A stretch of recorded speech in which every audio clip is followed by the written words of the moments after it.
గిరిజన ఆదివాసి ప్రాంతం నుంచి మాకు ఎక్కువ శాతం చీపురి పంచుతున్నాము. నెంబర్ 1 క్వాలిటీ ఎరువు అయిన పంట మాకు పంచుతున్నాము.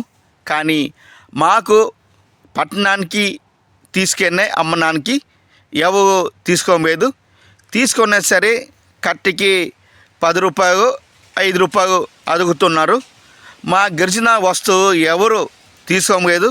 కాబట్టి మీతో చెప్తున్నాను, గిరిజన ప్రాంతం నుంచి రేపు ధర్నాకి ప్రతి ఒక్కరు హాజరు కావాల్సిందిగా కోరుతున్నాను. సోమవారం నాడు మనం ప్రతి ఒక్కరు మన హక్కుని మనం అడుగుకుందాం.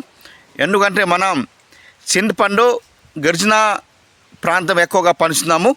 నెంబర్ 1 క్వాలిటీగా ఎరువు అయిన పంట పంచుతున్నాం. కానీ పట్టణానికి తీసుకెళ్ళి అమ్మడానికి కేజీకి 10 రూపాయలు 5 రూపాయలు అడుగుతున్నారు. కాకపోతే మన హక్కుని మనం అడుగుకున్నాం.